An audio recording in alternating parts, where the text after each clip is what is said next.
కీర్తన గ్రంథము 40వ అధ్యాయము 12వ వచనం నుండి మనం చదువుకుందాం. లెక్కలేని అపాయములు నన్ను చుట్టుకొని ఉన్నవి, నా దోషములు నన్ను తరిమి పట్టుకొనగా నేను తల ఎత్తి చూడలేకపోతే లెక్కకు అవి నా తల వెంట్రుకలను మించి ఉన్నవి. నా హృదయము అధైర్యపడి ఉన్నది. యావే దయచేసి నన్ను రక్షింపుము. యావే నా సహాయమునకు త్వరగా రమ్ము. నా ప్రాణము తీయుటకై యత్నించువారు సిగ్గుపడి బొత్తిగా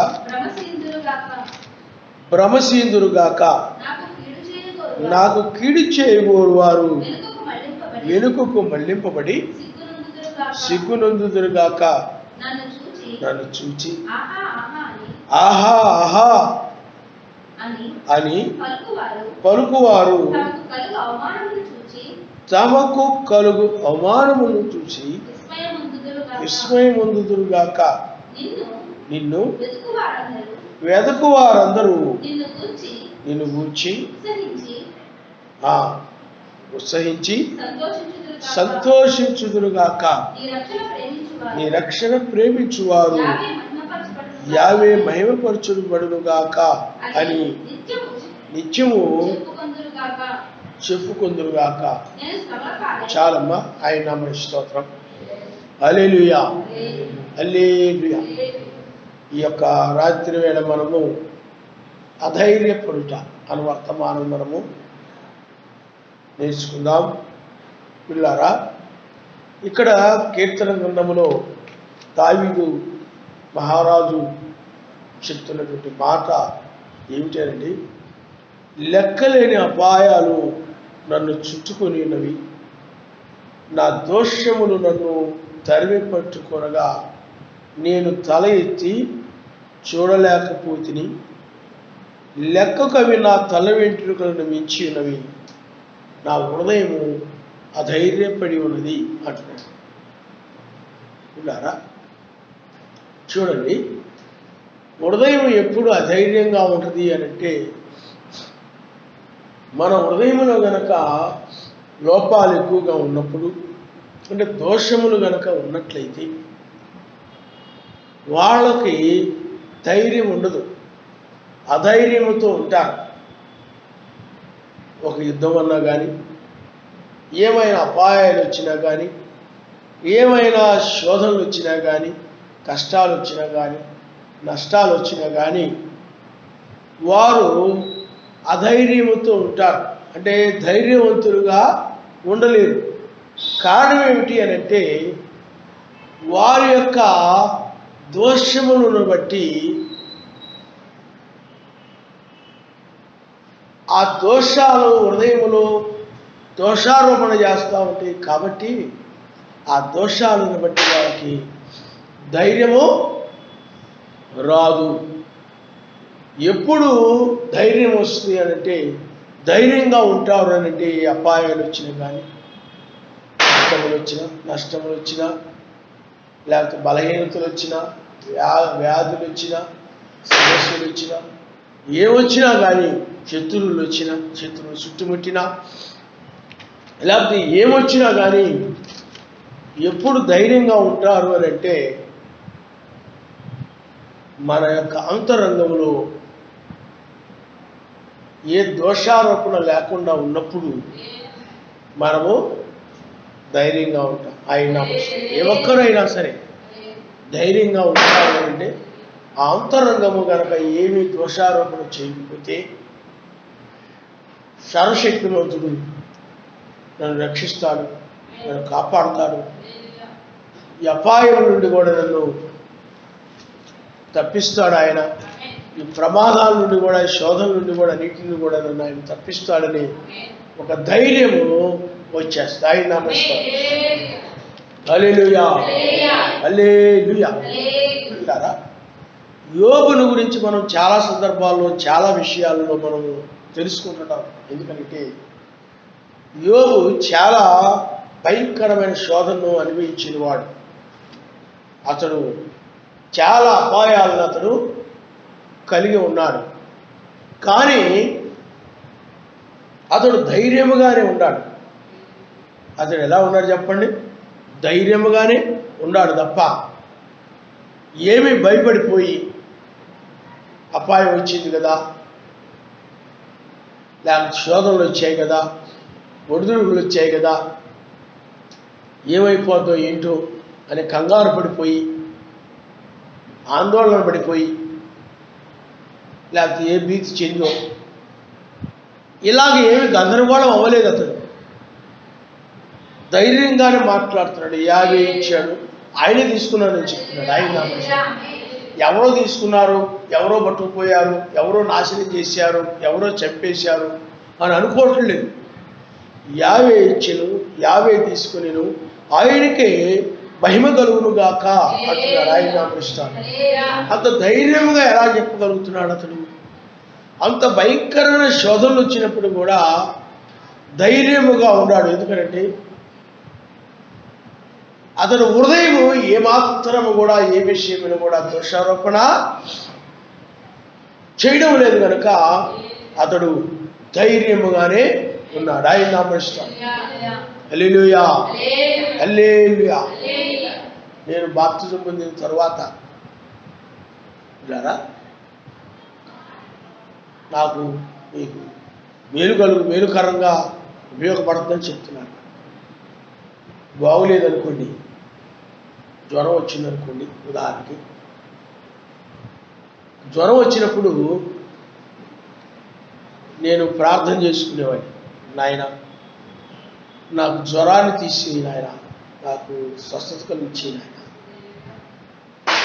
అని ప్రార్థన చేసుకున్న తర్వాత నన్ను ఆయన స్వస్థపరిచాడు. నేను అడిగాను కాబట్టి నాకు ఇచ్చేసాడు అనుకున్నాను. ఇంకా అక్కడ నుండి నేను ధైర్యంగా ఉండేవాడు. నాకు ఇచ్చేసాడు, నేను పొందుకున్నానని ధైర్యంగా ఉండేవాడిని. ఒకవేళ ఆ జ్వరానికి కారణం ఏమైనా ఉన్నట్లయితే నాయన నాలో ఏమైనా పాపాలు లోపాలు ఏమైనా నాకు చూయించు, నా జ్ఞాపకానికి తీసుకురా, నాకు తెలియచేయి నాయన అని పరిశీలించుకునేవాడిని, ఒప్పుకునేవాడిని. ఆ విధంగా ధైర్యంగా ఉండేవాడిని, ఏమీ భయపడేవాడిని కాదు. మా వాళ్ళు ఏమనేవాళ్ళంటే మా అమ్మోళ్ళు,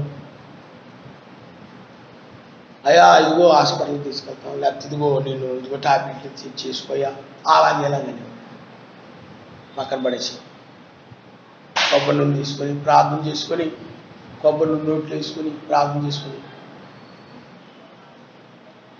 ఎందుకంటే నన్ను ఆయన స్వస్థపరుస్తాడు అని ధైర్యంతో ఆ విధంగా. ఎందుకంటే మన హృదయం దోషారోపణ చేయనప్పుడు నన్ను ఆయన ఎందుకు స్వస్థపరచడు, నన్ను ఆయన ఎందుకు రక్షించడు, నేను ఆయన చెప్పిన యొక్క ప్రతి మాటను కూడా నేను వింటున్నాను కదా, ఆయన చిత్త ప్రకారం నేను నడుస్తున్నాను కదా, ఆయనకి విరోధంగా నేనేమి నడవడం లేదు కదా, లేకపోతే మనుషుల ఆలోచన చొప్పున మనుషుల ఇష్ట ప్రకారంగా నేనేమి, లేకపోతే భర్తలు చెప్పినట్టు, భార్య చెప్పినట్టు, పిల్లలు చెప్పినట్టు, కుటుంబంలో వాళ్ళు చెప్పినట్టు అలాగే వాక్యానికి విరుద్ధంగా నేనే నడవడం లేదు కదా. కాబట్టి విరోధంగా నడవనప్పుడు ఆయన చిత్త ప్రకారంగా నేను నడుస్తున్నాను కనుక ఆయన నన్ను ఎందుకు స్వస్థపరచడం అనేటువంటి ధైర్యము ఆయన చిత్త ప్రకారంగా నడిచే వారికి వస్తాయి. నమస్కారం. హల్లెలూయా, హల్లెలూయా. దావీదు తన జీవితంలో ఆ యుద్ధానికి వెళ్ళేటప్పుడు ఏమీ అధైర్యపడేవాడు కాదు. అధైర్యంతో ఏమీ మాట్లాడలేదు. గొల్లియాతుతో మాట్లాడినప్పుడు కానీ, యుద్ధానికి వెళ్ళేటప్పుడు కానీ చాలా ధైర్యంగానే ఉండేవాడు. కారణం ఏమిటంటే సర్వశక్తిమంతుని యొక్క చిత్త ప్రకారం నేను నడుస్తున్నాను, పరిశుద్ధుడిగా జీవిస్తున్నాను, నీతిమంతుడిగా నడుస్తున్నాను, న్యాయవంతుడిగా నడుస్తున్నాను, యథార్థవంతుడిగా నడుస్తున్నాను, అపవిత్రమైన వారికి నేను దూరంగా ఉంటున్నాను, అలాగే నేను పరిశుద్ధుడిగా నడుస్తున్నాను కనుక ఆయన ఏం చెప్పాడు దాని ప్రకారం నేను జీవిస్తూ ఉన్నాను కనుక ఖచ్చితంగా ఆయన యుద్ధంలో ఈ అపాయాలు చుట్టుముట్టినా నాకు తప్పనిసరిగా ఆయన యుద్ధంలో విజయాన్ని ఇస్తాడు. ఎందుకంటే మనుషులకు కానీ లోకానికి కానీ భయపడి కాకుండా ఆయన వాక్యానికి భయపడి ప్రతి విషయంలో కూడా ఆయనకి విధేయత చూపిస్తున్నారు. ఆరాధన చేస్తున్నారు, పాటలు పాడుతున్నారు. ఏ రోజు కూడా ఆయన ఆరాధన మానడం లేదు, ప్రార్థన మానడం లేదు. కాబట్టి ప్రతిదీ కూడా ఆ ప్రవక్తలు ఏం చెప్పారు, ఆ మోషే ధర్మశాస్త్రం ఏం చెప్తుందో దాని అంతటి ప్రకారంగా నేను ఆ వర్తమానులు ఏమి బోధిస్తున్నారు, ఏమి చేయమని చెప్పారు దాని ప్రకారం నేను నడుస్తూ ఉన్నాను కనుక సర్వశక్తిమంతుడు నాకు ఎందుకు సహాయం చేయడు, ఆయన తప్పనిసరిగా నాకు సహాయం చేస్తాడని ఒక ధైర్యము స్థాయిగా మరుస్తాను. హల్లెలూయా, హల్లెలూయా. ఆ ధైర్యము హృదయం ఏమాత్రం కూడా దోషారోపణ చేయనప్పుడు ఆ ధైర్యము వస్తుంది. మీరున్నారనుకోండి, ఎవరో ఒకరి దగ్గర ఏదో పని చేస్తున్నారు, పనులు చేసుకుంటున్నారు అనుకున్నాం, వాళ్ళు ఏదైనా చెప్పినప్పుడు కొన్ని సరిగా చేయకుండా కొన్ని చేస్తూ మీకు ఇష్టం వచ్చినట్టు చేస్తూ ఇష్టం కానీ మానేసి లేకపోతే ఎలా పడితే అలా చేస్తూ ఉన్నారనుకోండి, ఏదో ఒక అపాయం వచ్చినప్పుడు, కష్టం వచ్చినప్పుడు, ఇబ్బంది వచ్చినప్పుడు ఆయన దగ్గరికి వెళ్ళాలంటే కొంచెం ఇబ్బంది పడతారు, ధైర్యం రాదు. కారణం ఏమిటి అని అంటే మీరు వాళ్ళు ఏం చెప్పారో దాని ప్రకారం సరిగా లేరు కాబట్టి. అదే ఆయన ఏం చెప్పాడో దాని ప్రకారం నడిచినప్పుడు ఆ మనుషులు, అంటే నేను మీకు అర్థం అవడానికి చెప్తున్నాను, అలాగనే అన్ని కూడా వాళ్ళ ఇష్ట ప్రకారం నడవమని కాదు. అలా పాపాలు చేయమంటే పాపాలు, అబద్ధాలు అంటే అబద్ధాలు, అన్యాయాలు చేయమంటే అన్యాయాలు చేయమని కాదు దాని అర్థం. మంచి పనులే ఉదాహరణకు ఆ విధంగా చెప్తున్నాం. అలాగే ఇక్కడ కూడా సర్వశక్తివంతుని విషయంలో కానీ మనుషుల విషయంలో కానీ ఎక్కడైనా చేస్తున్నప్పుడు వాళ్ళు ఏం చెప్పారో ప్రతిదీ కూడా చేసినప్పుడు ఆ యజమానికి ఆయన ఏం చెప్పాడు అన్నీ కూడా నేను చేస్తూ ఉన్నాను కనుక ఇప్పుడు నేను కొంచెం ఇరుకులో ఉన్నాను, ఇబ్బందులో ఉన్నాను, ఆపదలో ఉన్నాను, లేకపోతే సమస్యల్లో ఉన్నాను, ఒడిదుడుకులో ఉన్నాను కనుక ఆయన నాకు సహాయం ఎందుకు చేయను. నేను ఆయన మాట ఏనాడు నేను తోసివేయలేదే, ఆయన మాట ఏనాడు కూడా నేను పక్కన పెట్టలేదే. అలాగే నీకు కూడా సర్వశక్తిమంతుడు ఏం చెప్పాడో దాని అంతర ప్రకారం నేను నడుస్తూ ఉన్నాను కనుక ఏనాడు కూడా నేను ప్రార్థన మానలేదు, ఏనాడు కూడా నేను బైబిల్ చదువుకోవడం, ప్రార్థన చేయడం కానీ, లేదా పరిశుద్ధుల అవసరాల్లో పాలు పొందడం కానీ, ఎవరి మీద అసూయపడడం కానీ, గర్వించడం కానీ, ద్వేషించడం కానీ, ఎవరి మీద కూడా నేను దురాలోచన చేయడం కానీ, సనుక్కోవడం కానీ, కొనుక్కోవడం కానీ, ఇలాంటివి ఏమీ చేయకుండా నేను ప్రేమ చూపించాను తప్ప, ఆయన ఏం చెప్పాడో దాని ప్రకారం నేను నడిచాను తప్ప, మరి వాళ్ళని చూసి అసూయపడి వీళ్ళని చూసి అసూయపడి ఏమీ నేను నడవలేదు కనుక సర్వశక్తిమంతుడు నా ప్రార్థన ఆయన ఎందుకు వినడం, నాకు ఎందుకు ఆయన సహాయం చేయడు అనే ధైర్యము నీకు వస్తుందా ఆయన నామనిస్తాను. హల్లెలూయా. అలా కాకుండా నువ్వు ఎప్పుడు కూడా వాళ్ళ మీద కులుకుంటూ లోకాశలు కలిగి ఉండి ఏదో కాస్త వాక్య ప్రకారం ఇక్కడ నడుస్తూ కాస్త లోకంలో వాళ్ళు కూడా ప్రేమించి వాళ్ళ ప్రకారం నడుస్తూ వాక్యాన్ని త్రోసిస్తూ ఏమండి సరిగా ప్రార్థన రాకుండా ఎగ్గొడతా ఉండి ఆ ఇష్టం వచ్చినట్లుగా నడుస్తూ ఉండి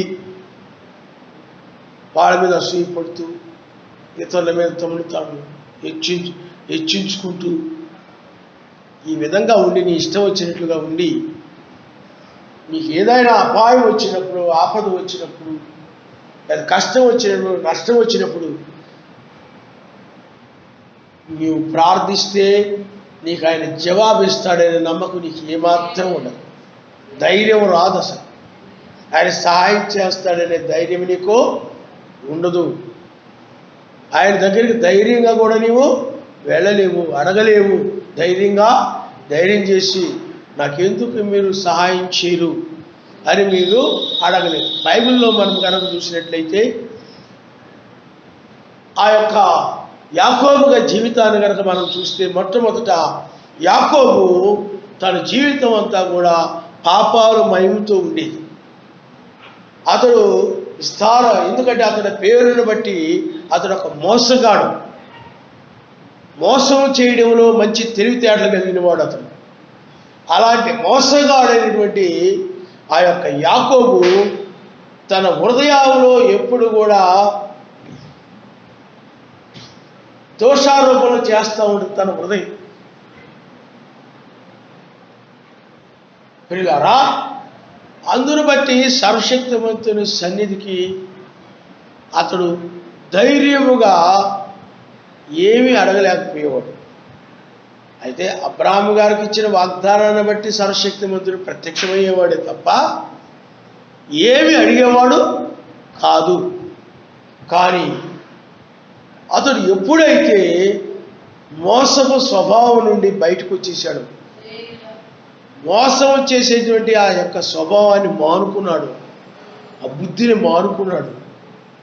ఆ తరువాత ఎందుకంటే అతడు చిక్కుడుగాయల కూరని ఇచ్చి జ్యేష్ఠతో కూర తీసేసాడు.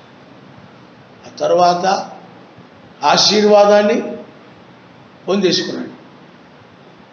ఆ విధంగా దొంగిలిస్తూ వచ్చాడు అతను. కానీ ఆ మోసగాడు ఏమయ్యాడు అని అంటే తర్వాత మారాడు. ఆ మోసాన్ని విడిచిపెట్టేసి అతడు ఎప్పుడైతే తన హృదయం ఏమాత్రం కూడా, ఎందుకంటే వాళ్ళ మామగారికి వెళ్ళాడు లాబాను, అక్కడ మీకు అవన్నీ కూడా మీకు తెలుసు. అక్కడ నుండి అతడు బయటకు వచ్చేసాడు. ఆ సమయంలో సర్వశక్తిమంతుడు అతనికి వేకువజాము సమయంలో మానవ శరీరం అంటే మనుషులు ఎలాంటి శరీరం కలిగి ఉంటారో అలాంటి ఒక మానవుడిగా ఆ సర్వశక్తిమంతుడు అక్కడ, అంటే యాకోబు ఎట్టివాడై ఉన్నాడు, ఆయన కూడా శరీరం కలిగిన వాడుగా, తన ప్రజలు ఎలాంటి శరీరం కలిగి ఉన్నారు అలాంటి శరీరం కలిగిన వాడుగా ఆయన ప్రత్యక్షమైనప్పుడు యాకోబు చూడండి ధైర్యం వచ్చింది. ఆయన యాకోబు ఎందుకు ధైర్యం వచ్చిందనంటే తన హృదయంలో ఏ దోషాలు లేవు. దోషపూరితమైన జీవితాన్ని అతడు జీవించడం లేదు. ఎవరి మీద కక్షతో కానీ, లేకపోతే ఏ విధమైన దురాలోచనతో కానీ, మోసపు ఆలోచనతో కానీ ఏమీ లేకుండా అతడు మంచి హృదయం కలిగి ఉన్నాడు కనుక అప్పుడు అతడికి ఆ హృదయం అంటే ఆయన చిత్త ప్రకారం నడుస్తూ ఉన్నాడు కనుక అప్పుడు అతనికి ఏమొచ్చిందనంటే ధైర్యము వచ్చింది. ఆ ధైర్యం వచ్చినప్పుడు అతడు ఏమంటాడంటే నీవు నన్ను ఆశీర్వదిస్తేనే కానీ నేను నిన్ను వేళనేమన్నాడు ఆయన. ఇక్కడ దావీదు కూడా అదే అడుగుతున్నాడు, ఆ యుద్ధములో సహాయం చేయి, అపాయములు నన్ను చుట్టుముట్టి ఉన్నాయంటున్నాడు. అక్కడ ఈ యాకోబుకు కూడా ఆ యొక్క ఏశావును బట్టి ఒక అపాయము ఉన్నది కనుక దానిని బట్టి అతడు అపాయం కలిగి ఉన్నాడు, భయపడుతూ ఉన్నాడు. ఏమండి, ఒక అపాయము కలిగి ఉన్నాడు కానీ భయపడుతున్నాడా అంటే భయపడుతూ లేడు. కారణం ఎందుకనండి అతడు ధైర్యముతో ఉన్నాడు. క్షమించండి, భయపడుతున్నాడు అన్నాను, భయపడటం కాదు, ధైర్యముతో ఉన్నాడు. ఎందుకంటే అపాయములో నుండి ఆయన నన్ను రక్షిస్తాడు, నన్ను తప్పిస్తాడు, నాకు సహాయం చేస్తాడు అని సర్వశక్తివంతుని మీద నమ్మకం ఉంచి ఆయన ఆశీర్వదిస్తేనే తప్ప నేను కదిలేది లేదని ఆయన్ని పట్టుకొని ఆశీర్వదించే వరకు కూడా వదిలిపెట్టకుండా ఉన్నాడు. ఆయన నమస్కారం. హల్లెలూయా, హల్లెలూయా. కాబట్టి పిల్లారా, సర్వశక్తివంతుడు నీకు సహాయం చేయాలనేది, నీకు అపాయంలో నిన్ను తప్పించాలనేది, అవమానాల్లో నిన్ను తప్పించాలంటే, లేకపోతే నిందల్లో నుండి నిన్ను తప్పించాలనంటే, అంటే వాక్యం కోసం నిలబడి నిందలు వస్తాయి, శ్రమలు వస్తాయి, వాటి వల్ల బహుమానాలు వస్తాయి, కాదనడం లేదు. కానీ మనము ఏదైనా మనం ఎవరికైనా ఏదైనా ఇవ్వాల్సిందా, ఎవరికైనా ఏదైనా చేయాల్సిందా, చెప్పిన పని చేయకపోయినా ఏదైనా కానీ రకరకాల మాటలు అవమానాలు వస్తాయి. వాటిని మనం తప్పించుకోవాలంటే ఆయన వాక్య ప్రకారం నడిచినప్పుడు వాటి నుండి తప్పించుకోవాలి. కాబట్టి పిల్లారా, సర్వశక్తిమంతుడు ఎడల ఎప్పుడు నీకు ధైర్యం కలుగుతుంది అని అంటే నాకు ఆయన తప్పకుండా సహాయం చేస్తాడు. అని ఒక ధైర్యం ఎప్పుడు కలుగుతుందనంటే నీ హృదయంలో ఏ పాపం లేకుండా ఉన్నప్పుడు, నీ హృదయంలో ఏ దోషమో లేకుండా ఉన్నప్పుడు, అప్పుడు మాత్రమే నిన్ను ఆయన అపాయము నుండి తప్పించేవాడుగా ఉన్నాడు. ఆయన నామస్తున్నారు. హల్లెలూయా. అంతేగాని ఇక్కడ వాక్యం వినేసి మళ్ళీ ఇంటికి వెళ్ళిపోయి నీ భర్త చెప్పిన నడవడము, నీ పిల్లలు చెప్పిన నడవడము, వాళ్ళు సంతోషపరచడం కోసం, వాళ్ళని ఆనందపరచడం కోసం, ఏమండి ఈ భార్య చెప్పినట్టు, పిల్లలు చెప్పినట్టు, లేకపోతే భర్త చెప్పినట్టు, వాళ్ళు చెప్పినట్టు నడుస్తూ ఇక్కడ మరలా వాక్యం వినేసి మళ్ళీ ఇంటికి పోయి అలా చేశారనుకోండి, నీకు ధైర్యం ఉండదు. ఎత్తబడతాననే ధైర్యం నీకు రాదు. నేను వెళ్ళిపోతాను, నేను ఎత్తబడతాను, ఖచ్చితంగా నేను కొనుక్కోబడతాను, నేను పైకి కొనుక్కోబడతాను అనే ధైర్యం నీకు రాదు. ఆ ధైర్యం ఎప్పుడు వస్తుంది చెప్పండి? వాక్యం విని ఆ వాక్యం కోసం నిలబడినప్పుడు మాత్రమే ఆ ధైర్యం నీకు వస్తుంది. లేకపోతే ఆ ధైర్యము రాదు. అందువలన సర్వశక్తిమంతుని యొక్క చిత్త ప్రకారం నడిచే వాళ్ళకి మాత్రమే ఆ ధైర్యము కలిగి ఉంటారు తప్ప ఆయన వాక్య ప్రకారంగా నడవడం వారికి ఆ ధైర్యము ఉండదు. అందుకని అధైర్యంతో ఉంటారు, భయముతో ఉంటారు. సర్వశక్తిమంతుడు నిన్ను స్వస్థపరుస్తాడన్నా, లేకపోతే నీకు అపాయం నుండి తప్పిస్తాడన్నా, నీ ఒడిదుడుకుల నుండి లేకపోతే ఆ శోధన నుండి నిన్ను ఆయన కాపాడుతాడన్నా నీకు విశ్వాసం కాదు. ఏమండి, ఇంత ఘోర పాపినేని నన్ను, ఇంత దోషాలు నా హృదయంలో కనబడతా ఉన్నాయి, నన్ను ఆయన ఏ విధంగా స్వస్థపరుస్తాడు అని నీకు అధైర్యం కలుగుతూ ఉంటుంది. కానీ నీ దోషాలను ఒప్పుకొని కనుక విడిచిపెడితే ఆయన స్వస్థపరిచేవాడుగా, బాగు చేయవాడుగా ఉన్నాడు. ఆయన నామమునిస్తారు. హల్లెలూయా, హల్లెలూయా. అందుకనే నా హృదయము అధైర్యపడి ఉన్నది, అధైర్యముతో ఉంది. యుద్ధం అంటే యుద్ధానికి వెళ్ళాలంటే ధైర్యం లేకుండా ఉన్నాడు దావీదు. యుద్ధానికి వెళ్ళాలంటే ఆ శత్రువులు చుట్టుముట్టినప్పుడు, అపాయములు అనేకములు ఉన్నప్పుడు అతడు ధైర్యం ఉండడం లేదు. సర్వశక్తిమంతుడు నన్ను రక్షిస్తాడు, యుద్ధంలో విజయమిస్తాడు, నన్ను కాపాడుతాడు అని అతనికి ధైర్యం కలుగుక అతడు హృదయం ఏమైపోయిందంటే ఆ దోషాలను బట్టి అధైర్యము కలిగి ఉన్నాడు. అందుకని నీ కూడా చివరి కాలంలో ధైర్యముగా ఉండాలి అని అంటే ఎవరు ధైర్యంగా ఉంటారనంటే వాక్యాన్ని అనుసరించేవారు మాత్రమే. మీరు చూడండి, ఒక లేఖనం మనం చూద్దాం పిల్లరా. మనము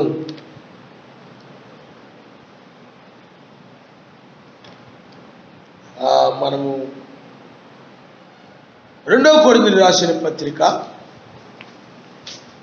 4వ అధ్యాయము చూడమ్మా. 4వ అధ్యాయము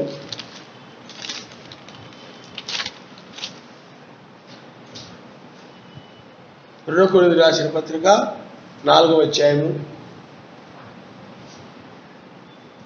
16 నుండి మనం చదువుదాం.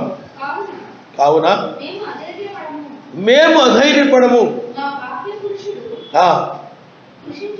కృషించుచున్నను, మా ఆంతర్య పురుషుడు దినదినము ఆయన నామమునిస్తారు. హల్లెలూయా, హల్లెలూయా.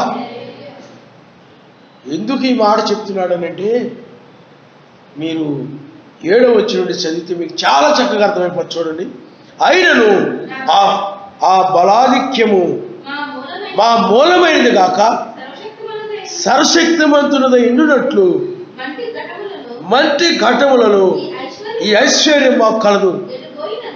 ఎటు పోయినను శ్రమపడుచున్నను, ఇరికింపబడు వారము కాము, అపాయములో నున్నను కేవలము ఉపాయం లేని వారము కాము, తరమబడుచున్నను దిక్కులేని వారము కాము, పడద్రోయబడినను నశించు వారము కాము, మెస్సీ యొక్క జీవము మా శరీరమందు ప్రత్యక్షపరచబడుటకై మెస్సీ యొక్క మరణానుభవమును మా శరీరమందు ఎల్లప్పుడూ వహించుకొని పోవుచున్నాము. ఎలానగా మెస్సీ యొక్క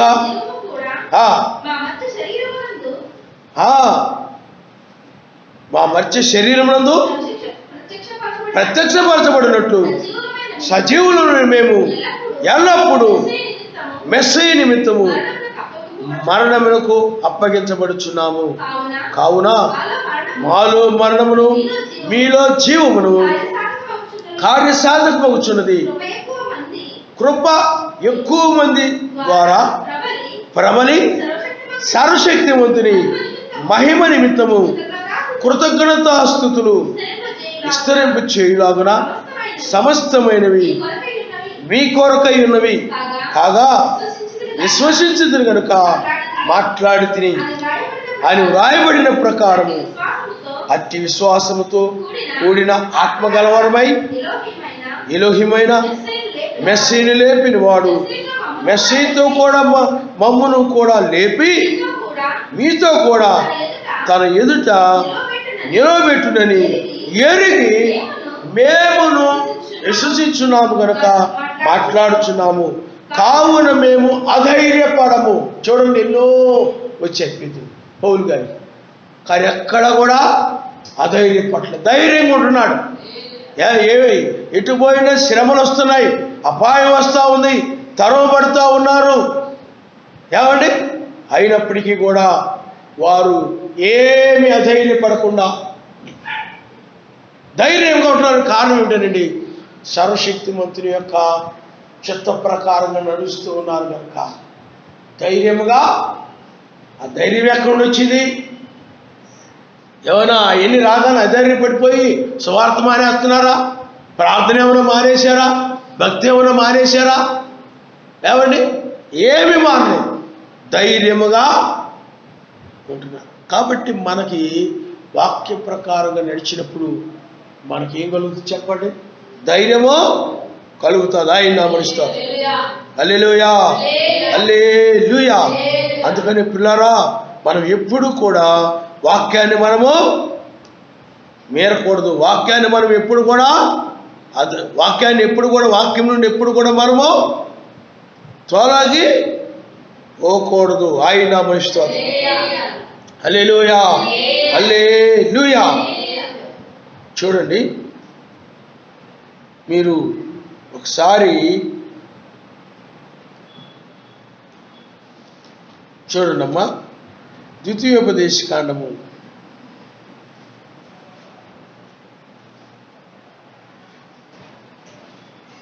20వ అధ్యాయము 8వ వచనాన్ని మీరు ఒకసారి చదవండి.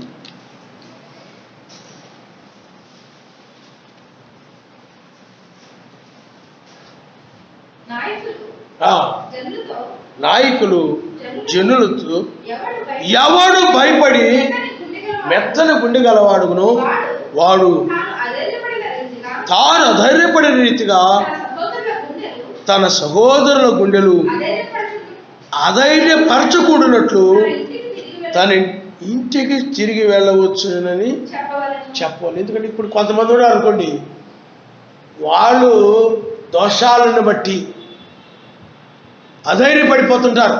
ఏదైనా వచ్చినప్పుడు ఆయన సహాయం చేస్తాడని ధైర్యం ఉండదు, ఆయన మనకు కృప చూపుతాడని ధైర్యం ఉండదు, భయపడిపోతూ ఉంటుంటారు, అధైర్యపడిపోతూ ఉంటారు. ఏం చేద్దాం భార్య, భర్త, పిల్లలు ఏం చేద్దాం అని కంగారు పడిపోతూ ఉంటారు, ఆందోళన పడిపోతూ ఉంటారు. కారణం ఏమిటి? ఆ కుటుంబంలో, ఆ ఇంట్లో ఏమి లేదు చెప్పండి, ధైర్యం లేదు. కారణం ఏంటంటే సర్వశక్తిమంతుని యొక్క మాట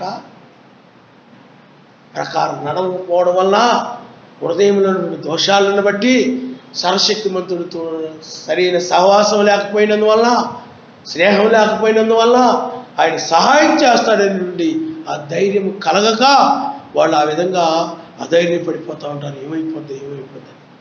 అంతేకాకుండా మిగతా వాళ్ళను కూడా అధైర్యపరుస్తూ ఉంటారు. మిగతా వాళ్ళను కూడా ఏం చేస్తుంటారంట? అధైర్య పరుస్తుంటారంట. అందుకని ఆయన ఏమంటున్నాడేంటి,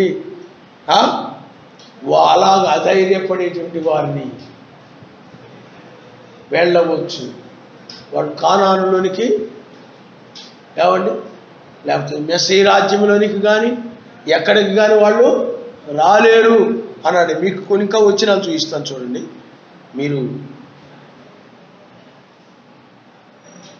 మీరు సంఖ్యాకాండము 32వ అధ్యాయము 7వ వచనం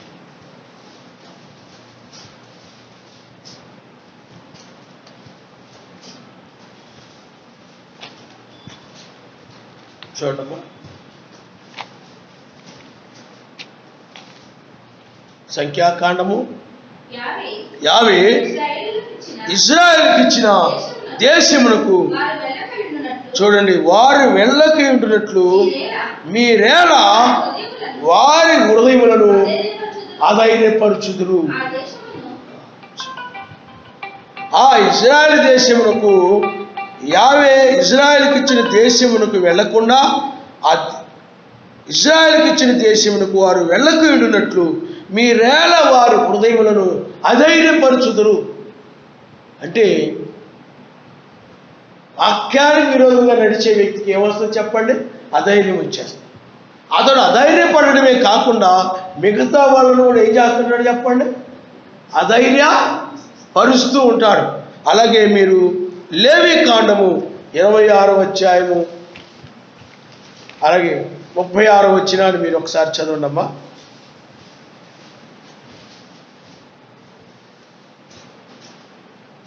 మీలో మిగిలిన వారు తమ శత్రువుల దేశములో ఉండగా వారు హృదయములలో అధైర్యము పుట్టించెదరు. కొట్టుకొని పోవచ్చున్న ఆకు చప్పుడు వారిని ఎందుకు వచ్చిందంటే అది మీరు 27వ వచనాన్ని కనుక మీరు చదివితే మీకు అర్థమైంది అన్నమాట. చూడండి ఒకసారి. నేను ఇలాగ చేసిన తరువాత మీరు నా మాట వినక నాకు విరోధముగా నడిచిన యెడల నేను పప్పడి మీకు విరోధంగా నడుస్తాను. మనం ఎవరైనా కానీ ఆయనకు విరోధంగా నడిచినట్లయితే వారికి ఆయన విరోధంగా నడుస్తానంట. నేను చూడండి ఇక్కడ, మీరు నా మాట వినక నాకు విరోధంగా నడిచిన యెడల, నా మాట వినక, నా వాక్యముని వినక, నా వాక్య ప్రకారంగా నడవకుండా మీ ఇష్ట ప్రకారంగా మీ ఆలోచన మీ హృదయంలో పుట్టిన ఆలోచన బట్టి మీ తలంపును బట్టి నడిచినట్లయితే అప్పుడు నేను మీకు విరోధంగా, మీరు నాకు విరోధంగా నడుస్తున్నారు కనుక, అంటే ఆయన వాక్యంకి విరోధంగా నడుస్తున్నారు కనుక అప్పుడు నేను మీకు విరోధంగా నడిచెదను. నేను మీ పాపములను బట్టి 7 అంతులు మిమ్మల్ని దండిస్తాను. ఒక్కసారి కాదు, 2 సార్లు కాదు, 7 అంతులు మిమ్మల్ని దండిస్తాను. మీరు మీ కుమారుల మాంసమును తినిదరు, మీ కుమార్తెల మాంసమును తినిదరు. నేను మీ ఉన్నత స్థలములను పాడు చేసేదను, మీ విగ్రహములను పడగొట్టేదను, మీ బొమ్మల పీనుగుల మీద మీ పీనుగులను పడవేయించెదను. నా మనస్సు మీ యందు అసహ్యపడును. నేను మీ పట్టణములను పాడు చేస్తాను, మీ పరిశుద్ధ స్థలములను పాడు చేస్తాను. మీ సువాసన గల వాటిని సువాసనను ఆగ్రానింపను. నేనే మీ దేశమును పాడు చేసిన తరువాత దానిలో కాపురం ఉండు మీ శత్రువులు దాన్ని చూచి ఆశ్చర్యపడెదరు. జనముల్లోనికి మిమ్మల్ని చెదరగొట్టి మీ వెంట కత్తి దూసేదను. మీ దేశము పాడైపోవును, మీ పట్టణమును పాడుపడును. మీరు మీ శత్రువుల దేశములో ఉండగా మీ దేశము పాడైన దినములన్నీ అది తన విశ్రాంతి కాలమును అనుభవించును. ఏమండి? అది పాడైన దినములని అది విశ్రమించును. మీరు దానిలో నివసించినప్పుడు అది విశ్రాంతి కాలంలో పొందకపోయిన విశ్రాంతిని అది పాడైన దినములు అనుభవించును. మీలో మిగిలిన వారు తమ శత్రువుల దేశములను, అంటే ఇవన్నీ జరగగా మిగిలిన వాళ్ళు ఉంటారు చూసారా, తమ శత్రువుల దేశంలో ఉండగా వారి హృదయాల్లో అధైర్యమును పుట్టిస్తాను. ఎందుకు భయం పుట్టిస్తున్నాడు చెప్పండి? అధైర్యమును పుట్టించడం అన్న ఒక భయం. శత్రువులు, ఒకప్పుడు ఇజ్రాయెల్ అంటే శత్రువులు భయపడేవారు. ఏమండి? వీరు ఆయన మాట వినకపోవడం వలన వీళ్ళు శత్రువులకు భయపడే పరిస్థితి ఇస్తానన్నాడు. ఆయన శత్రువులకు భయపడేటువంటి పరిస్థితి. కాబట్టి ఎప్పుడైనా కానీ సర్వశక్తిమంతుని మాటని నువ్వు నిర్లక్ష్యమో చేయకూడదు. ఆయన ఎందుకంటే ఆయన మాటలు ఏమన్నా చెప్పండి, జీవం ఉన్నది. ఆయన మాటలు ఏం చేస్తాయంటే నిన్ను మరణం నుండి నిత్య జీవంలోనికి నడిపిస్తాయి. కాబట్టి మరణం లేని శరీరాన్నిగా మార్చేది ఏమిటి చెప్పండి? ఆయన మాటలే. ఆయన మాటలకు లోబడడం ద్వారా, ఆయన వాక్యమును లోబడడం ద్వారా నీ శరీరం ఏమవుతుందో చెప్పండి? మరణం లేని శరీరంగా మార్పు చెందుతుంది. కాబట్టి నేను పైకెత్తబడతాను మహిమ శరీరంతో అనండి. ఆ ధైర్యం నీకు కలగాలనండి. ఏ విధంగా కలుగుతుంది చెప్పండి? నేను కొనిపోబడతాను, ఉగ్రతోండి తప్పించుకుంటానని ఏదో అధైర్యంతో మాట్లాడడం కాదు. ధైర్యంతో నువ్వు సహోదరుతో నువ్వు ఎప్పుడు చెప్పగలుగుతావు? ఎప్పుడు నేను ఎత్తబడతాను, నేను కొనిపోబడతాను అని ఎప్పుడు నువ్వు చెప్పగలుగుతావు అనంటే నీ అంతరంగంలో ఏ దోషారోపణ చేయనప్పుడు, నీ హృదయంలో ఏ దోషం లేనప్పుడు. నా హృదయంలో ఏ దోషాలు లేవు కాబట్టి, ఏ పాపం నాలో కనబట్టలేదు కాబట్టి నేను ఖచ్చితంగా నా శరీరం మార్పు చెందుతుంది, నేను పైకెత్తబడతానని ఖచ్చితంగా చెప్పగలుగుతావు. ఆయన నామనిస్తాను.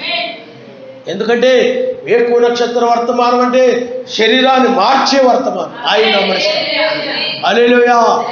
అందుకనే వేకువ చుక్క నీ హృదయంలో ఉదయించినప్పుడు నీ హృదయం ఏమవుతుంది చెప్పండి? మార్చబడతాం. అంటే ఏ విధంగా? రూపాంతరం చెందుతుంది. రూపాంతరం అంటే ఒక స్థితిలో నుండి ఇంకొక స్థితిలోనికి రావడం. ఒక స్థితిలో నుండి ఇంకొక స్థితిలోనికి రావడమే. ఇప్పుడు గొంగళి పురుగు ఉందనుకోండి, అది చూడడానికి ఫస్ట్లో చూసినప్పుడు ఎలా ఉంటుంది చెప్పండి? చాలా అసహ్యంగా ఉంటుంది. అది ఒక స్థితి కలిగి ఉంది. ఆ స్థితి తరువాత మరలా అది ఒక గూట్లోనికి వెళ్ళిపోతుంది. ఆ గూట్లోనికి వెళ్ళిపోయి ఆ తర్వాత ఏమవుతుందంటే అది కొన్ని దినముల తరువాత రూపాంతరం చెంది రంగు రెక్కలతోటి ఎగురుకుంటూ బయటకు వచ్చేస్తా. ఆయన నామనిస్తాను. హల్లెలూయా, హల్లెలూయా. అందుకనే అది రూపాంతరం కోసం ఎక్కడికి వెళ్తుంది చెప్పండి? రహస్యంగా ఒక గూట్లోకి వెళ్ళిపోతుంది. రూపాంతరం చెందేది ఎక్కడనంటే రహస్యంగానే. అందుకనే చూడండి, మెస్సయ్య కూడా రహస్యంగా ఏకాంతంగా ఒక కొండ మీద తీసుకెళ్ళాడు. కొండ మీద తీసుకెళ్ళిన తర్వాత అక్కడ ఏం జరిగిందంటే ఆయన అంటే పేతురుని, యోహాన్ని, యాకోబుని ఆ కొండ మీద తీసుకెళ్ళిన తర్వాత ఆయన శరీరము మారిపోయింది. అలాగే ఇప్పుడు మనం కోళ్ళు చూస్తున్నాం, పల్లెటూరులో కోళ్ళు చూస్తున్నాం, గుడ్లు పెడతాయి. ఆ గుడ్లు ఏం చేస్తారు చెప్పండి? బతకాలంటే ఏం చేస్తారు చెప్పండి? రహస్యమైనటువంటి చోట పెడతారు. ఎక్కడ? ఆ కోడి కింద, కాళ్ళ కింద పెట్టేస్తారు. చిన్న పుట్ల లాంటి దాంట్లో చెత్తేసి గడ్డేసి దాని కోడిని ఉడకబెడతారు. ఆ కోడి కింద గుడ్లు పెడతారు. అప్పుడు ఆ గుడ్లు ఏమవుతాయి చెప్పండి? ఆ వేడికి ఒదుగుతాయి అన్నమాట, రూపాంతరం చెందుతాయి. ఆ గుడ్డులో ఉన్న సొనకాస్త ఏమైపోతుంది చెప్పండి? కోడి పిల్లగా మారిపోతుంది. మొదటి స్థితి ఏమిటి చెప్పండి? దాన్ని ఒక స్థితి అదేమిటంటే సొనవలే ఉంది, తెల్లగా ఉండి పసుపు రంగులో ఉంది అది. కానీ తర్వాత ఏమైందంటే పరిణామం చెంది అని రూపాంతరం చెంది ఆ తర్వాత అది కోడి పిల్లగా మారింది. అలాగే ఇక్కడ కూడా సీతాకోచిలుక, దాని స్థితి ఏమిటంటే చూడడానికి అసహ్యమైనటువంటిది, కానీ రహస్యంగా గూట్లోకి చిన్న గూడు నిర్మించు తర్వాత అది సీతాకోచిలుక వల్ల బయటకు వచ్చాయి. ఇప్పుడు కూడా ఆయన రహస్యముగా మనతో మాట్లాడుతున్నాడు. ఆయన హల్లెలూయా. అందుకని లోకస్తులు లోకంలో నువ్వు బోధించుకునే ఆ బోధలు, ఆ మత్స్యాగ సంఘాల యొక్క పాస్టర్ల యొక్క బోధలు అవన్నీ కూడా వేరు. అవి ప్రపంచం మొత్తానికి సంబంధించినవి. కానీ ఇప్పుడు నువ్వు ఎక్కడికి వచ్చావనంటే రహస్యముగా నీవు ఆ లోకానికి తెలియకుండా రహస్యముగా ఆయన సన్నిధికి వచ్చావు. ఆయన నామనిస్తాడు. ఇప్పుడు ఆయన సన్నిధిలో ఏం జరుగుతూ ఉందంటే ఒక రూపాంతరము జరుగుతూ ఉంది. ఆ రూపాంతరం ఏమిటి అంటే నీ యొక్క స్థితి అంటే మరణించే స్థితి నుండి మరణం లేని స్థితిలోనికి మార్చబడ్డావు. ఆయన నామనిస్తాడు. ఒక స్థితిలో ఇంకో స్థితిలోని మారడం అంటే ఏమిటి చెప్పండి? నువ్వు మరణించే స్థితి నుండి, ఎందుకంటే మెస్సయ్య శరీరం కూడా తెల్లవారుజామున ఆ మరణించినటువంటి ఆ శరీరం కాస్త ఆ వేకువజామున మరణం లేని శరీరంగా మారిపోయింది. ఒక స్థితిలో నుండి అంటే గాయాలతోటి, రక్తముతోటి ఆ తడిచిపోయి ఆ ముళ్ళ కిరీటం పెట్టబడి ఆ తలంతా కూడా గాయాలుండి ఆ ముఖం మీద రక్తం కారిపోయి ఆయన పెట్టిలో పెట్టి పూడ్చిపెడితే అదంతా కూడా ఎండిపోయి ఆ యొక్క రక్తం గడ్డగట్టేసి ఆ శవం అంతా కూడా ఆ శరీరం అంతా కూడా అలాగా ఆ కట్టి వలె బిగుసుకుపోయి ఉంది ఆ శరీరం. ఆ స్థితిలో ఉన్న శరీరం ఎక్కువజామున ఏమైపోయిందంటే అది మరణం లేని శరీరంగా మారిపోయింది. ఇప్పుడు కూడా నీ శరీరము మరణం లేని శరీరంగా మార్చబడేది. అందుకనే చూడండి, దానికి ఏం కావాలి చెప్పండి? వేడి. కాబట్టి పిల్లారా, ఇక్కడ కూడా మనము వాక్యమే అగ్నేయున్నదని వాక్యం చెప్తుంది. కాబట్టి ఇప్పుడు నువ్వు ఇక్కడ రావడం వల్ల నీ శరీరం ఏమవుతుందో చెప్పండి? ఈ వర్తమానం వల్ల, ఈ వాక్యం వల్ల నీ శరీరము అలాగే నీ హృదయము కూడా మరణములో నుండి మరణము లేనిదిగా దానిలోనికి, ఆ స్థితిలోకి హృదయము మారిపోయింది. ఇది ఒకప్పుడు కూడా మరణకరమైన హృదయం. ఆ హృదయం నుండి వచ్చే మాటలన్నీ మరణకరమైన మాటలు, పనికిమాలిన మాటలు, లోక మాటలు, లోక వ్యవహారాలు, వ్యర్థమైన మాటలు. ఏమండి? అలాంటివన్నీ కూడా నీ హృదయం నుండి పోయి ఇప్పుడు ఏమవుతుందంటే ఆయన మాటల వల్ల నిత్యజీవం మాటలు నీ హృదయంలో నుండి వస్తూ ఉంటాయి. హృదయం నుండి దాన్ని బట్టి నోరు మాట్లాడుతూ ఉంటుంది. కాబట్టి ఇప్పుడు నీ హృదయం ఏమైపోతుందండి? మారిపోతుంది. హృదయం మారిపోయినప్పుడే శరీరం మారదు. హృదయం మారకుండా శరీరము మారదు. అందుకనే ఇంతకు ముందులాగా నీవు ఇంకా ఆ గొంగళి పురుగులాగానే అసహ్యమైనటువంటి మరణకరమైనటువంటి వాక్యం చెప్తుంది. అజ్ఞాతక్రమే పాపం, పాపంలో వచ్చే జీతము మరణమని. అలాగే శరీరానుసారం శరీర విషయాల మీద మనసు ఉంచుతారు, ఆ శరీరానుసారమైన మనసే మరణమని వాక్యం చెప్తున్నది. కాబట్టి అలాంటి దాని నుండి ఇప్పుడు నీవు మరణం లేనటువంటి వ్యక్తిగా మార్చబడేటువంటి సమయము ఇదే. కాబట్టి అందువలన వాక్యము నువ్వు వినడం వలన, ఆ వాక్యాన్ని పాటించడం వలన. ఎందుకు వాక్యం వినాలి? లోకంలో వాళ్ళందరూ వాక్యం ఎందుకు వింటారు? ప్రార్థనకు ఎందుకు వెళ్తారు? వాక్యం ఎందుకు వింటారు అనంటే, వాళ్ళు చర్చికి ఎందుకు వెళ్తారంటే లోక ఆశీర్వాదాల కోసం వాళ్ళు వెళ్ళిపోతుంటారు. లోకంలో వాళ్ళ వ్యాపారాలు బాగుండాలని, వాళ్ళు ఉన్నత స్థితిలోకి వెళ్ళిపోవాలని, పేరు ప్రఖ్యాతులు తెచ్చుకోవాలని, వాళ్ళు గొప్పవాళ్ళు అవ్వాలని, ఆ విధంగా ఆశలతోటి ఆ మందిరానికి వెళుతూ ఉంటారు. కానీ నీవైనట్లయితే నీ శరీరం మార్పు చెందాలని, నీ శరీరం మార్చబడి పైకి ఎత్తబడాలని, ఆయన్ని మధ్యాకాశములు ఆ మహిమ స్వరూపిని కలుసుకోవాలని అందుకొరకు నీవు వచ్చావు కనుక. కాబట్టి ఇప్పుడు నీ శరీరము మార్చబడుతుంది, ఎత్తబడుతుంది అనంటే నీలో ఏముండాలి చెప్పడా? ధైర్యము ఉండాలి. ఎప్పుడు వస్తుందా ధైర్యము అనంటే నీవు మరణంలో నుండి మరణం లేని అమర్చితిలోనికి వచ్చినప్పుడే ఆ ధైర్యం నీకు వస్తేనే కొనిపోబడతాను. ఆయన అమరిస్తాను. హల్లెలూయా. ఇంకా ఆజ్ఞత క్రమిస్తూ మరణకరమైన వ్యక్తిగా జీవిస్తున్నావు అనుకోండి, నీకు ఆ ధైర్యము, ఎందుకంటే ఆ పాపము నీకు దోషారోపణ చేస్తావు. నువ్వు ఎప్పుడైతే దాని నుండి బయటకు వచ్చేస్తావు, నువ్వెప్పుడైతే ఇంక నీ హృదయం ఏ పాపము గురించి దోషారోపణ చేయని స్థితికి వస్తావో అప్పుడు అమర్చితులకు వచ్చింది. అప్పుడు నీ యొక్క శరీరం మారుతుందని నీకు ధైర్యం వచ్చేస్తుంది.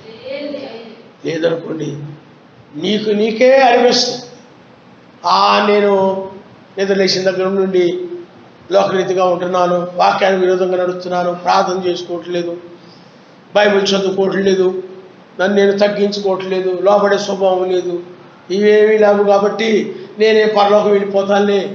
నీ లోపల హృదయం నువ్వే పరలోకం వెళ్ళవు. నువ్వు ఎవరు చెప్పక్కర్లేదు, నీ తలంపులే నీకు చెప్తూ ఉంటాయి నువ్వేం పరలోకం వెళ్ళవు. నువ్వు ఇక్కడ విశ్వాసిగా ఉంటున్నావు, ఇంటికి వెళ్ళిపోయిన తర్వాత అవిశ్వాసిగా ఉంటున్నావు. అన్ని విషయాలు హృదయం ఏం చేస్తే చెప్పండి? అది మొరుగుతూ ఉంటుంది అనమాట. ఆ మనస్సాక్షి అనేది ఏం చేస్తే చెప్పండి? మొరుగుతూ ఉంటుంది. అది కుక్కలాగా మొరుగుతూ ఉంటుంది. దొంగోడు వచ్చాడు కుక్క ఎలాగా అరుస్తూ ఉంటుందో, దొంగోడు వచ్చాడని, అలాగే నీ మనస్సాక్షి కూడా ఏం చేస్తుందంటే, నువ్వు ఏదైనా వాక్యానికి విరుద్ధంగా నడుస్తున్నావు అనుకోండి, నువ్వు దొంగతనం చేస్తున్నావు, నువ్వు అలా చేయకూడదు, ఇలా నడవకూడదని అది చెప్తా ఉండదు. దాని మాటలు పట్టించుకోకుండా వెళ్ళిపోయినప్పుడు నువ్వేమైపోతావు చెప్పండి? కుక్క మాట వినకపోతే, కుక్క అరుపును కానీ పట్టించుకోకపోతే, జాగ్రత్త పడకపోతే దొంగతనం ఎలా జరిగిపోద్దో అలాగే నీవు కూడా గుర్తులు పడిపోతావు. కాబట్టి పిల్లలు ఆలోచన చేయండి. ధైర్యం ఎప్పుడు వస్తానండి? ధైర్యంగా ఎప్పుడు నీవు ఆయన పక్షంగా మాట్లాడగలుగుతావనండి? ధైర్యంగా ఎప్పుడు సర్వశక్తిమంతుని పక్షంగా నువ్వు నిలబడగలుగుతావనండి? వాక్య ప్రకారంగా ఉన్నప్పుడే ఎత్తబడతానని కూడా నీవు చెప్పగలుగుతావు. అందుకని బైబిల్లో 3 యూదులు ధైర్యంగా నిలబడ్డారు. కారణం ఏమిటండి? సర్వశక్తిమంతుని యొక్క వాక్యము విగ్రహారాధన చేయకూడదని వాక్యం చెప్తున్నది. కాబట్టి వాటికి మొక్కము, మేము నమస్కారం చేయము, ఏమి దండాలు పెట్టుకోము, ఏమి చేయము అని వాళ్ళు ఆ 3 యూదులు ఆ ప్రతిమకు మేము నమస్కారం చేయమన్నారు. అప్పుడు రాజు అన్నాడు, మిమ్మల్ని తీసుకుని వెళ్ళి అగ్గిలో పడేస్తానన్నప్పుడు ఏమీ భయపడలేదు, అధైర్యం పట్టలేదు. మమ్మల్ని ఆయన రక్షించలేమో, మనల్ని కాపాడేమో, ఒకవేళ సరశక్తి నుండి ఇప్పుడు రక్షించకపోయినా మేము చనిపోయిన ఆయన సన్నిధికి వెళ్తామయ్యా, మాకేం భయం లేదు అన్నట్టు ధైర్యంగా ఉంటున్నారు. ఏమి అగ్నిని చూసి అధైర్యం పట్టలేదు, వాడు అపాయాన్ని చూసి అధైర్యం పట్టలేదు. కారణం ఏంటండి, వాడు హృదయం ఏమాత్రం కూడా దోషారోపణ చేయడం లేదు. కాబట్టి నువ్వు నిత్యం ప్రార్థన చేయడం లేదనో, మాట ఎందు క్రియ ఎందు సమస్తం ఆయన నామం పేరటి చేయడం లేదనో, ఏ మాట విషయంలోనైనా హృదయం దోషారోపణ చేస్తున్నట్లయితే నువ్వు ఎత్తమని. ఎన్ని రోజులు వాక్యం వింటున్నా, ఏమండి, ఎన్ని వర్తమానాలు వింటున్నా, ఏదో నువ్వు నామకార్థంగా ఏదో ప్రార్థన చేసుకుంటూ స్తోత్రం స్తోత్రం స్తోత్రం హల్లెలూయా అని నువ్వేదో అనుకుంటూ ఉన్నా ఏమీ ఎత్తబడవు. నీ హృదయం దోషారోపణ చేసినప్పుడు, నీవు ఆయన సన్నిధిని ఒప్పుకొని విడిచిపెట్టినప్పుడే. ఇతరుల విషయంలో హృదయం దోషారోపణ చేసిందనుకోండి, నువ్వు ఫలాని సిస్టర్ని అలా అన్నావు, ఫలాని సహోదరుని అలా అన్నావు, లేకపోతే అలా చేసావు, ఇలా చేసావు అని నీ హృదయం దోషారోపణ చేసినప్పుడు, ఒప్పుకున్నప్పుడు, అప్పుడు మాత్రమే నీ ప్రార్థన ఆయన సన్నిధికి వెళ్తావు. లేకపోతే ఏమీ వెళ్ళదు. కాబట్టి పిల్లారా, ఇంకా నువ్వు ఈ సమయంలో అధైర్యంగా ఉన్నావేమో ఆలోచించి, ఆ ధైర్యాన్ని ఇచ్చేవాడు ఆయనే. ఆ ధైర్యాన్ని దయచేసేవాడు చెప్పండి ఆయనే. ఆ ధైర్యం ఎలా కలుగుతుంది చెప్పండి, ఆయన మాట ప్రకారం నడుచుట ద్వారా ధైర్యం. ఇంతకుముందు ఆయన విరోధంగా నడిచాను, నేను అలా నడవనని. ఎప్పుడైతే నీ వాక్యం మీద నిలబడతావో అప్పుడు నీకు ధైర్యం వస్తుంది. అందుకే పిల్లారా, ఇది శరీరం మారే సమయం కాబట్టి, శరీరం రూపాంతరం చెందే సమయం కాబట్టి, ఏ మాత్రం కూడా లోకములో ఉన్న వాటిని ప్రేమించకుండా జాగ్రత్తగా ఉండాలి. ఆయన నమ్మిస్తాను. హల్లెలూయా. ఇంతకు ముందులాగా ఆ పాప చేసినా ఒప్పుకుంటాను లేరా, క్షమిస్తాడు లేరా ఆయన అన్నట్టు జీవించామనుకో ప్రమాదంలో పడిపోతాం. జాగ్రత్త సుమా. ఈ చివరి సమయంలో నువ్వు ఏ మాత్రము కూడా ఇంతకు ముందులాగా జీవించడానికి వీలేదు, ఇంతకు ముందులాగా ఉండడానికి వీలు లేదు. ఒక వాక్యం విన్న తర్వాత చూడండి, ఆ 3 యూదులు ఎంత కఠినంగా నిలబడ్డారు. వాళ్ళు విగ్రహారాధన వాడిని లేరా, మనసు లేదో దండం పెట్టేసుకుందాం ఏమవదలేరా అని అనుకొని, మనం క్షమించమని అడుగుదాం లేరా అనుకొని నమస్కారం చేశారా? చేయాలి. నిలబడ్డారు కఠినంగా. నీ శరీరం మారాలంటే కఠినంగా నిలబడితేనే మారుతుంది. వాక్యం కోసం ప్రాణాలు కాపాడుకోవాలని వాళ్ళు ఏమి రాజీ పడలేదు. వాళ్ళు ఖచ్చితంగా నిలబడ్డారు కనుక అగ్నిలో పడవేసినప్పుడు వాళ్ళ శరీరాలు ఏమైపోయి చెప్పండి, మారిపోయి. వాళ్ళ శరీరాలు ఏమైపోయి చెప్పండి, మారిపోయాయి. ఆ శరీరం మారాలంటే కఠినంగా నిలబడాలి. వాక్యం మీద, వాక్యపక్షంగా ఈ చివరి కాలంలో నీవు ఈ శరీరం మారాలంటే నిలబడ్డా. దానియేలు చూడండి, కఠినంగా నిలబడ్డాడు. అధైర్యపడ్డా, భయపడ్డాడు. అపాయం ఉంది, సింహాల గుహలో పడేస్తా ఉంటున్నారు, అపాయం ఉంది. భయపడ్డా, ప్రార్థన చేశాడు, ధైర్యముగా ఉన్నాడు. అతను సింహాల గుహలో తీసుకెళ్ళిపోతే నువ్వైతే భయపడిపోయి బాబోయ్ బాబోయ్ బాబోయ్ ఏమండి అంటావు. మీ ఆయన్ని పిలిచేస్తావు, తను పిలిచేస్తావు, హరిచేస్తావు. లేకపోతే మీ అదే మగాళ్ళు అనుకోండి, ఏమే నేనంటే నీకు ఇష్టం లేదా, ప్రేమ లేదా, నేను తీసుకుపోతుంటే ఏం చేస్తాడు చెప్పండి. సింహాల గుహలో తీసుకుపోతే హరిషడా ధైర్యముగా ఉన్నాడు, భయపడలేదు అతను. కారణం అపోస్తలుడైన పౌలు, వీళ్ళందరూ కూడా అతని యొక్క తలక నరికివేయబడింది. సువార్త ప్రకటించొద్దంటే ప్రకటిస్తూ ఉన్నాడని, సువార్త ప్రకటిస్తున్నాడని ఏం చేశాడు చెప్పండి, తల తీసివేశాడు. ధైర్యముగా ఉన్నాడు అతను. ఎందుకంటే నేను ఒకవేళ చనిపోయినా నాకు మరలా పునరుద్ధారముందని ధైర్యముగా ఉన్నాడు. ఇప్పుడు రాసిన పత్రికలు వాళ్ళు కూడా చూడండి, నిత్యమైనది ఒకటి ఉన్నదని, నూతనమైనది ఒకటి ఉన్నదని విశ్వాసం కలిగిన వారు ధైర్యంగా నిలబడతారు. అదే ఎత్తబడి విశ్వాసం అంటే. ఎత్తబడి విశ్వాసం ఏముంటుంది చెప్పండి? ధైర్యం ఉంటుంది. ఎందుకనంటే నాకు ముందు ఒకటి ఉన్నది, నిత్యమైనది ఒకటి ఉన్నది, శ్రేష్టమైనది ఒకటి ఉన్నది, మరణం లేనిది శరీరం నాకు ఒకటి ఉందని వాళ్ళ ధైర్యంతో నిలబడతారు. ఎటుకట్టు ఉండేవాళ్ళు పరలోక రాజ్యానికి రారు. ఎటుకట్టు నడిచేవాళ్ళు పరలోక రాజ్యానికి రారు. కాబట్టి పిల్లారా, ఆలోచించేయండి. నీవు ఇంకా ధైర్యపడుతూ ఉన్నావనంటే, ఇప్పుడు కనుక ఆయన వస్తే, అనగా ఇప్పుడు కనుక మధ్యాకాశానికి ఆయన వస్తే ఏమండి ఎత్తబడతారు. మీరు గమనించండి, మీరు ఒక విషయాన్ని మీరు గమనించండి. అందరూ అనుకుంటారు ఆయన వచ్చేస్తాడు నేను వెళ్ళిపోతాను అనుకుంటారు. కాదు, మనం వెళ్ళిన తర్వాతే ఆయన అక్కడికి వస్తాడు, ఆయన నమ్మిస్తాడు. లోతు సూర్యుడికి వెళ్ళాకే సూర్యుడు ఉదయించాడు. అంతేకాని సూర్యుడు ఉదయించాక లోతు వెళ్ళలేదు. లోతు వెళ్ళాకే సూర్యుడు ఉదయించాడు, శ్రమలు వచ్చేసి. అలాగే లోతు వెళ్ళకముందే సూర్యుడు ఉదయించాడు అనుకోండి, ఏమైపోతుంది చెప్పండి? లోతు కూడా ప్రమాదం. ఇప్పుడు నువ్వు ఉండవు, నువ్వు వెళ్ళకముందే అక్కడ ఆయన వచ్చేసాడు అనుకోండి, శ్రమలు ఆరంభమైపోతే నువ్వు భూమి మీద ఉంటావు, లోకస్తులతో పాటు నువ్వు నశించిపోతావు. కాబట్టి ఆయన ఎప్పుడు రావాలి? ఎందుకంటే మోషే ఎలియాలు మహిమతో వచ్చాడు. ఆయన శిక్షించడానికి మోషే ఎలియాలతో వస్తాడు. ఆ శిక్ష ఆరంభం అవుతుంది అనమాట. ఆయన రంగం మీదకి వచ్చాడు, మధ్యాకాశానికి వచ్చాడంటే శిక్ష ఆరంభం అవుతుంది అనమాట. ఆ శిక్ష ఆరంభం కాకుండా ఉండాలంటే మనం వెళ్ళిన తర్వాతే ఆయన వచ్చేస్తాడు, ఆయన మధ్యాకాశం. అందుకని ఇది కూడా రెండవ రాకడే. రెండవ రాకడలో మొదటి ఉద్దేశం నెరవేరుతుంది. అదే రెండవ రాకడ అనుకోకండి. రెండవ రాకడ ఆరంభమైంది. ఈ రెండవ రాకడలో మొదటి ఉద్దేశము నెరవేరుతుంది. రెండవ రాకడలో రెండవ ఉద్దేశం అది. రెండవ రాకడలో మూడవ ఉద్దేశం ఏమిటి? మోషేల దగ్గరికి రావడం. అందుకని మత్స్యాల సంఘాలకి రెండవ రాకడలో ఉన్నామని వాళ్ళకి తెలీదు. రెండవ రాకడ జరుగుతుందని వాళ్ళకి తెలీదు.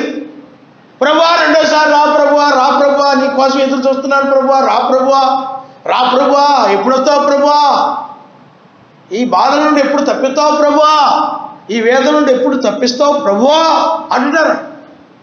కారణం ఎందుకని? ఆయన వాళ్ళు వచ్చాడని వాళ్ళకి తెలియదు కాబట్టి. అందుకని వాళ్ళకి దొంగవని ఉన్నాడు కాబట్టి. ఇప్పుడు మనం ఉన్నాం అనుకోండి, రా ప్రభువా, రా ప్రభువా అంటున్నావా? నువ్వు అంటున్నావంటే ఇంకా నీకు ప్రత్యక్షత లేదని అర్థం. ఇక ఆయన వచ్చాడని ప్రత్యక్షత నీకు కలగలేదు కాబట్టి ఈ వేకువజామున నిన్ను తీసుకుని వెళ్ళడానికి వచ్చాడని, ఆ విధంగా దొంగవల వచ్చి తీసుకుని వెళ్తాడని వాగ్దానం చేశాడు కాబట్టి ఆ విధంగా తీసుకుని వెళ్ళడానికి వచ్చాడు కాబట్టి ఆ ప్రత్యక్షత కలిగి ఉన్నట్లయితే నువ్వేం చేస్తావు? నా కోసం ఆయన వచ్చాడు, రెండవ రాకంలో నేను ఉన్నాను, ఎందుకంటే రెండవసారి ఆయన రక్షించడానికి వస్తాడని, అది నిద్ర మేలుకొని వెళ్ళి రక్షిస్తాడని వాక్యం చెప్తుంది కాబట్టి నన్ను రక్షించడానికి వచ్చాడు ఇప్పుడు ఆయన. ఇప్పుడు నేను శరీరం మారి మధ్యాకాశానికి వెళ్తాను, అప్పుడు ఆయన వస్తాడు, అప్పుడు నేను ఆయన కలుసుకుంటాను, ఆయన నమ్మనిస్తాను. కానీ ఇది మర్చిపోయామంటారంటే, ప్రభువా ఎప్పుడు వస్తావు ప్రభువా, నువ్వు రా ప్రభువా. నీకు అర్థమైందా? నీ ప్రత్యక్షత లేదు. కాబట్టి పిల్లారా, నువ్వు ఎత్తబడాలి అని అంటే బైబిల్ ఏమంటుందంటే, నీ భక్తి నీకు ధైర్యమును పుట్టించుదా అని ఆయన నమ్మనిస్తాడు. నీ భక్తి ధైర్యాన్ని ఇస్తాయి, నీ ప్రార్థన ధైర్యాన్ని ఇస్తాయి, నీ క్రియలు ధైర్యాన్ని ఇస్తాయి. నీకు సరైన క్రియలు లేవు, సరైన ప్రార్థన లేదనుకోండి, అప్పుడు నీ అంతరంగము లేకపోతే నీ హృదయము అధైర్యముతో నిండిపోద్ది. అప్పుడు నేమనుకుంటా ఉంటే నేను ఎత్తబడను, నాకు అర్థమైపోతుంది. ఇందాక ఒక అబ్బాయి 10th క్లాస్ అబ్బాయి అంటున్నాడు, ఎరా అన్ని పేస అవుతాం అనేది. నేను పేసం, నాకు 2ో 3ఓ పోతాయి, నాకు నమ్మకమే. కారణం ఎందుకని? వాడి స్థితి వాడికి తెలుసు, వాడు లోకరీతిగా ఉన్నాడు అనుకోండి చెప్తున్నాడు. అది మనకు అనవసరం. అయితే మీకు ఆత్మసంబంధ విషయం అర్థం కావాలంటే అది చెప్పాలి కాబట్టి చెప్తున్నాను. నీకు కూడా సరైన ప్రార్థన లేకుండా, నీ తలపులు సరైనగా లేకుండా లోకరీతిగా ఆలోచిస్తూ, ఎప్పుడు చూసినా నీ భర్త గురించి ఆలోచిస్తూ, భర్త గురించి బాధపడుతూ, పిల్లల గురించి బాధపడుతూ, పిల్లల గురించి ఆలోచిస్తూ, నీ గురించి నువ్వు ఆలోచించుకుంటూ ఇలాగ గడుపుతూ ఉంటావు. ఆయన గురించి ఏం ఆలోచించు, ఆయన వాక్యం నీ హృదయంలో ఉండదు. నువ్వు ఎప్పుడు చూసినా కానీ అందరి గురించి చింతలన్నీ కూడా నీ భర్త గురించి చింత, నీ భార్య గురించి చింత, నీ పిల్లల గురించి చింత, నీ కుటుంబంలో ఉన్నటువంటి ఏటి గురించి అనే చింత అన్నీ కూడా ప్రార్థన చేసి ఏం చేయాలి చెప్పండి? ఆయనకి అప్పగించేయాలి. కానీ వాళ్ళ గురించి బాధపడతాయి, వీళ్ళ గురించి బాధపడతావు, వాళ్ళ గురించి బాధపడతా ఉంటావు. నీ తలంపులన్నీ వాళ్ళ గురించే ఉంటుంటాయి. అప్పుడు నీ శరీరం మారదు, నువ్వు ఉండిపోతావు, నీకు ధైర్యం రాదు. కారణం ఎందుకంటే ఆయన తలంపులు నీలో లేవు. ఆయన గురించి నువ్వు ఆలోచించాలి. ఇప్పుడు ఆయన కోసం నేను ఏం చేయాలి, ఇంకెంత ప్రార్థన చేయాలి, బైబిల్ ఎలా చదవాలి, ఏ విధంగా ప్రార్థన చేయాలి, ఇంకా నేను తగ్గించుకోవాల్సి ఉందా, ఇంకా నాలో ఏమైనా ఉన్నాయా, నేను నా శరీరం మారకుండా ఏమైనా ఆటంకాలు ఉన్నాయా, అభ్యంతరాలు ఉన్నాయా, అడ్డుగా ఉన్నాయా అని నీవు మనసు ఆయన మీద పెట్టి ప్రార్థన చేసుకుంటూ ఉండాలి. నీ భర్త, నీ భార్య, నీ పిల్లలు వాళ్ళ శరీరంలో కాదనుకోండి, ప్రార్థన చేశాను అప్పగించి వాళ్ళ గురించి ఆలోచించడం కాదు, పదే పదే ఆలోచించడం కాదు, నువ్వు ఆ విన్న వాక్యం బట్టి ప్రార్థన చేసుకుంటావు. అర్థమైందా? కాబట్టి పిల్లరా ఆలోచించేయండి, అధైర్యంగా ఏమండి ఉండకూడదు. ఉంటున్నావు అని అంటే నీలో భక్తి సరిగా లేదు. ఆ భక్తి బాగున్నప్పుడే నీకు ధైర్యము వస్తుంది. ఆ భక్తి సరిగా లేనప్పుడు అధైర్యము కలుగుతుంది. కాబట్టి చూడండి, ఆ భక్తిలో ఉన్నావు అనుకోండి, ఏ అపాయం నీ మీదకి వస్తుంది భయం. నీ గుడారాన్ని సమీపిస్తుందని కూడా భయం.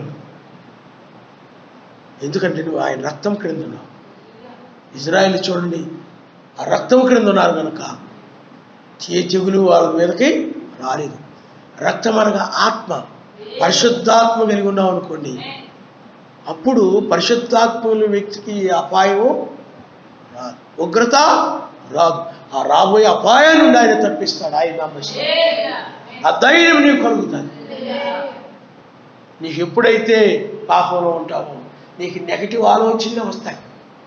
ఏ విధమైన ఆలోచనలు వస్తాయంటే, నేను విడిచిపెట్టబడతాను, లోకస్తులతో పాటు విడవబడతాను, శ్రమంలో పడిపోతాను, ఆ తర్వాత నరకంలోకి వెళ్ళిపోతాను, ఆ నరకంలో పడి ఇలా కేకలేస్తుంటాను, అక్కడ దయ్యం ఉంటుంది కావాలి, సాతాను ఉంటాడు, చాలామంది పాపులు ఉంటారు, వాళ్ళందరూ కూడా ఉంటారు కావాలా, అలాంటి ఆలోచనలు వస్తూ ఉంటాయి అనమాట.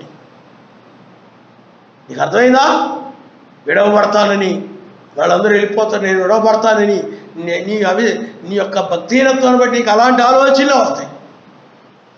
నీవెప్పుడైతే భక్తి కలిగి ఉంటావో పాజిటివ్ ఆలోచనలు వస్తాయి, మంచి ఆలోచనలు వస్తాయి, వ్యతిరేకమైన ఆలోచనలు కాకుండా. శరీరం మారినట్టు, ఏమండి, నువ్వు మంచి పరిచయం చేసినట్టు, శరీరం మారినట్టు, పిండి విందుకు వెళ్ళినట్టు, అక్కడ కలుసుకున్నట్టు, వేళ్ళ పాలనకు వచ్చినట్టు, అలాంటివన్నీ వస్తూ ఉంటాయి. తలంపులు వస్తాయి, అలాంటి తలంపులు ఆయన గురించి తలంపులు వస్తూ ఉంటాయి, లోక తలంపులు పోతాయి. కాబట్టి పిల్లరా ఆలోచించి తల వంచుకొని మనం ప్రార్థన చేసుకుందాం. అధైర్యపడుతున్నావంటే ఈ సమయంలో ఇంకా నీలో సరైన ప్రార్థన లేదు, సరైన భక్తి లేదు, ఆయనతో సరైన స్నేహం లేదు.